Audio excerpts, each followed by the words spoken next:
공적 복음의 시대라는 제목으로 오늘 세 번째 말씀을 선포하려고 합니다. 우리가 사는 세상에서 가장 선한 것이 무엇이라고 생각하십니까? 가장 아름다운 것은 무엇이라고 여러분은 믿고 계십니까? 오늘 성경에서 하나님은 우리에게 말씀합니다.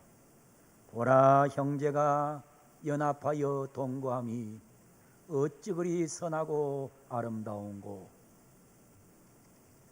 이 세상에 가장 선한 것이 있고 이 세상에 가장 아름다운 것이 있는데 그것이 무엇이냐? 형제가 연합하여 동거하는 것이라고 성경은 답을 주고 있습니다. 생태계에서 생명이 군집을 이루는 방식이 크게 세 가지가 있다고 말을 합니다. 첫 번째는 컴퍼티션이라고 하는 경쟁입니다. 컴퍼티션, 경쟁. 비슷비슷한 개체들이 먹이를 두고 다투고 싸우면서 살아가는 방식을 말합니다. 이 세상의 많은 사람들은 경쟁을 하면서 경쟁 구조 속에서 살아가고 있고 수많은 동물들도 식물들도 경쟁하면서 살아가는 이와 같은 군집을 이루고 있다는 것입니다. 두 번째는 프리데이션이라는 포식입니다. 먹고 먹히는 관계입니다. 힘센 놈이 약한 놈 잡아먹고 약한 놈은 잡아먹히는 걸 자연의 이치나 운명으로 생각하면서 살아가는 그와 같은 군집 방식이 있다고 말합니다. 세 번째는 심비오시스라는 공생입니다. 레티너의 심비우스입니다. 형제가 연합하여 동거하는 것이 그렇게 아름다운 것은 바로 이 심비우스, 공생하는 삶을 성경은 강조하고 있는 것입니다. 숭실대학교의 구미정 교수가 쓴 호모 심비우스란 책을 보면 참 우리에게 느낀 점을 많이 던져주는 책이라 생각이 되어집니다. 이 책에는 이런 말이 기록되어 있습니다. 소위 머리 좋다는 호모 사피언스가 분리와 단절과 지배와 복종의 세계를 유포시켰다는 겁니다. 잘난 사람들, 똑똑한 사람들, 현명한 사람들이 뭐 하고 있느냐? 분리시키고 단절시키고 지배하고 복종하는 세계관을 유포시켰다는 거예요. 그래서 마침내 천지만물이 함께 탄식하게 되고 고통을 겪는 지경에 놓이게 되었다는 겁니다. 이제 온 세상의 구원을 위하여 필요한 세계관은 그런 호모 사피언스가 아니라 연결과 소통과 공존과 연대의 그것이 아니겠냐고 부드러운 목소리로 말하고 싶었다. 그런 세상을 꿈꾸며 열어갈 사람은 필경 더불어의 삶을 지배하는 신인류 곧 호모 심비우스여야 하리라. 남보다 더 많이 갖고 더 많이 성공하고 더 높이 올라가기 위해서라면 무슨 짓이든지 마다하지 않고 달려드는 하이에나 같은 인간 군상들이 그야말로 호련히 하늘의 은총을 입어 더불어 살 줄 아는 인간으로 거듭날 때 이 지구는 얼마나 다른 세상이 될 것인가. 소유를 넘어 나눔으로, 지배를 넘어 섬김으로 그렇게 세상의 흐름에 맞서서 사는 세 사람 호모 심비우스야말로 성서 기자가 하나님의 형상이란 말에 담고자 했던 본뜻이 아니었을까. 이렇게 기록해 놓습니다. 그렇습니다. 하나님이 하나님의 형상을 따라 만든 사람 속에 진정으로 담겨져 있어야 될 사상, 그것은 바로 호모 심비우스입니다. 형제가 연합하여 동거하는 것입니다. 형제가 연합하여 동거하는 것이 호모 심비우스란 말입니다. The Public Library of Science라고 하는 과학 저널지가 있습니다. 그 저널지의 이름은 플러스 원입니다. 이 책에 아주 신기한 기사와 신기한 사진이 하나 실려 있습니다. 여러분 이 사진을 한번 보십시오. 미국 플로리다 주의 대습지에서 있는 이 얘기입니다. 이 습지의 이름은 에버글레이즈라는 것입니다. 플로리다에 있는 에버글레이즈라고 하는 이 습지에서 있는 사건을 기록해 놓고 있습니다. 지금 물새가 있습니다. 그리고 아래는 악어가 있습니다. 물새들 주변에는 항상 쥐와 뱀이 몰려와서 물새를 죽이려고 하고 물새의 새끼를 죽이려고 하고 물새의 알을 노리고 있다는 것입니다. 근데 물새는 아주 어떤 지혜로운 물새는 집을 질 때 어디다 짓느냐? 저렇게 악어가 밑에 있는 곳에 집을 짓는다는 거예요. 그러곤 가끔 가면서 자기가 낳아놓은 알 중에서 한 알 정도를 이렇게 굴려보내는 거예요. 그리고 때로는 또한 자기가 까놓은 새끼 중에서 한 마리 정도를 악어에게 이렇게 발로 차서 보내준다는 거예요. 그러면 밑에 있는 악어는 이 새알을 먹고 또한 새의 이 새끼를 먹고 거기에서 있으면서 이 물새에게 다가오는 쥐나 뱀을 지켜준다는 거예요.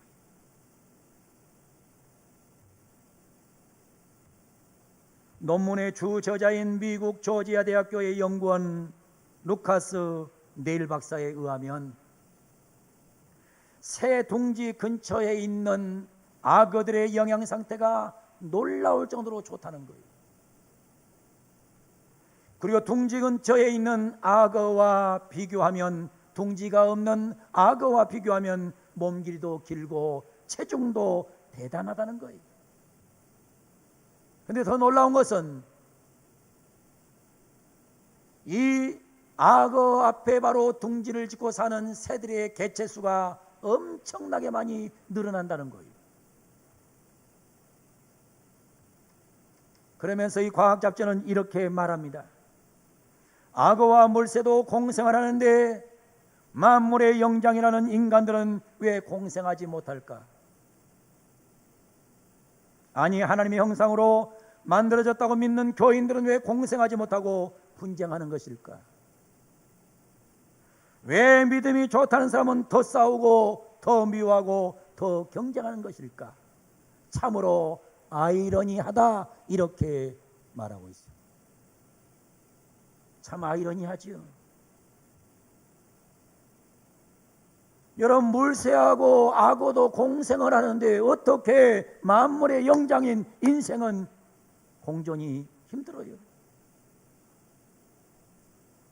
더 이상한 것은 예수를 믿고 구원받아 하나님의 백성이 됐다고 하는 많은 크리스찬들은 왜 더 싸우고 왜 더 분쟁하는지 정말 아이러니하다는 거예요.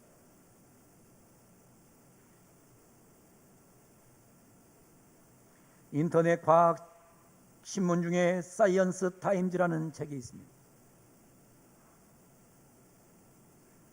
여기 보면 이런 기사가 실려 있습니다. 아프리카 아카시아 나무와 개미 간의 재미있는 공생의 관계를 이 신문에 실어 놓았어요.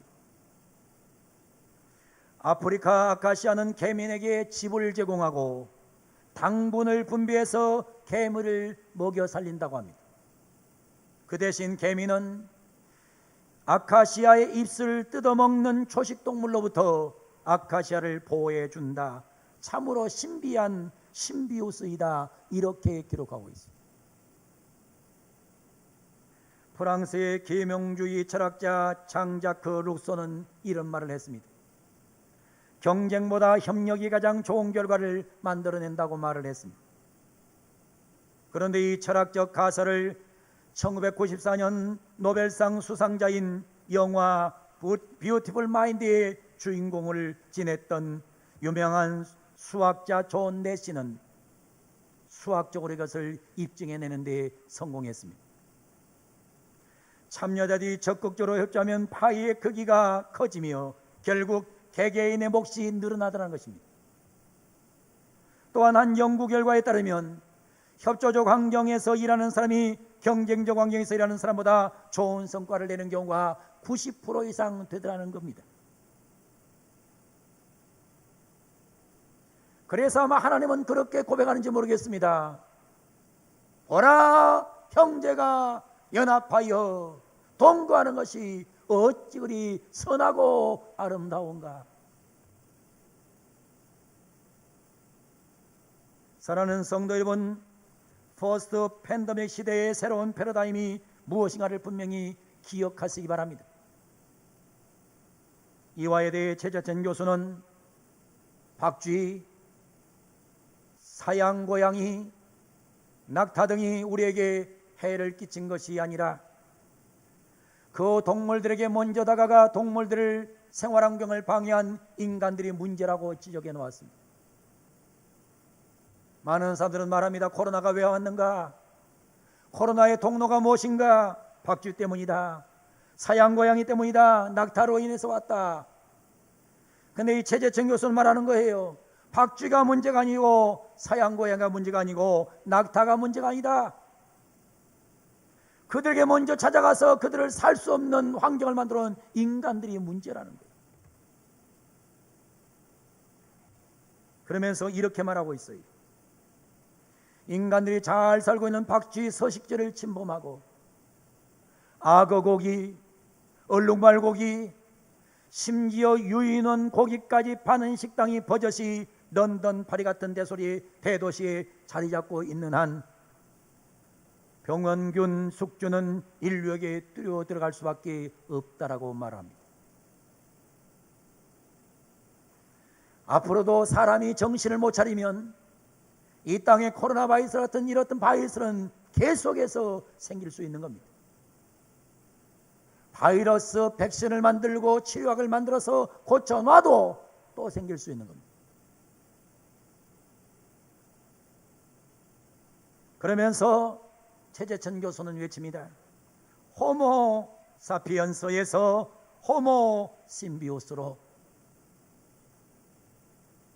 심비오스는 인간과 자연, 자연과 자연, 인간과 인간이 더불어 살아가는 것이라는 사실을 강조하고 있는 것입니다. 논어 자로에 보면 이런 글이 써 있습니다. 군자 화이부동 소인 동이부라 라는 말이 있습니다. 군자는 화하는 사람이랍니다. 서로 다른 의미 겹쳐서 화음이 되고 조화를 이루내는 것처럼 군자는 같지 않다고 해서 잘라내고 쳐내는 사람이 아니라 다르지만 조화를 이뤄낼 줄 아는 사람이 바로 군자라고 말합니다. 반면에 소인은 화하지 못하는 사람이라고 말합니다. 결국에는 다 같은 것인데 자꾸만 다르다고 하고 이 편 저편을 가르면서 불화하는 사람, 그런 사람이 바로 소인이라고 말하고 있는 겁니다. 저는 이런 생각을 많이 해봐요.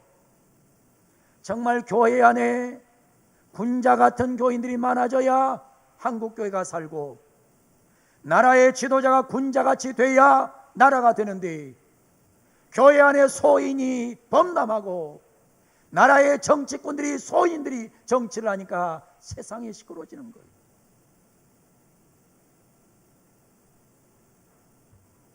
오늘 이 자리에 나와서 예배드리는 사랑하는 성도 여러분, 방송을 통해서 설교를 듣고 있는 사랑하는 귀한 우리 성도 여러분, 우리 모두 공적 복음의 시대를 살아가면서 기독교를 사유화하지 말고 기독교를 사유화시켜서 타락시키지 말고 우리 모두 공적 복음의 시대에 우리 모두 공공성을 회복하는 일에 앞장서는 복된 은혜가 성도들에게 있기를 주의 이름으로 축원을 드립니다.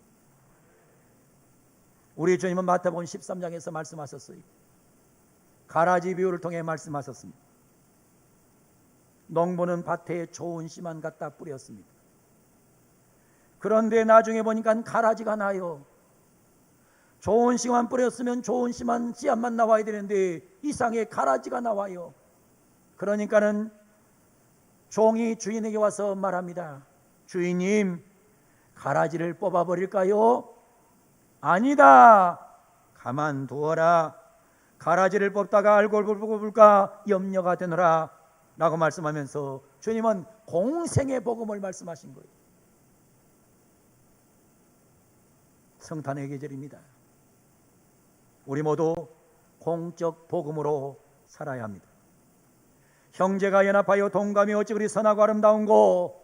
사람과 사람, 사람과 동물, 사람과 자연이 함께 살 수 있는 복음이 바로 공적 복음입니다. 우리는 이 세상에 살면서 나만 잘 먹고 나만 잘 살고 나만 잘 되는 이런 사적 복음을 우리는 중시하지 않습니다. 우리는 공적 복음으로 돌아가야 됩니다. 나와 너가 협력하여 아름다운 귀한 동도하는 세상, 이런 세상을 만들어가라고 우리 하나님은 말씀하고 계시고, 이 땅에 동물들이 잘 살 수 있고 이 땅에 자연이 아름답게 꽃피울 수 있는 이런 세상을 만들어야 된다고 우리 하나님은 말씀하고 계시는 겁니다. 우리 사랑하는 우리 성도 여러분, 우리 모두 공적 복음을 가지고 삶으로 인해서 나뿐만 아니라 가정과 교회, 세상, 저 믿지 않는 사람들, 동물들의 세계, 자연 세계까지 놀라운 하나님의 복음이 흘러넘치는 그런 아름다운 세상을 만들어 보기를 주님의 이름으로 간절히 축원을 드립니다. 성경은 말합니다. 보라, 형제가 연합하여 동거하는 것이 어찌 그리 선하고 아름다운고.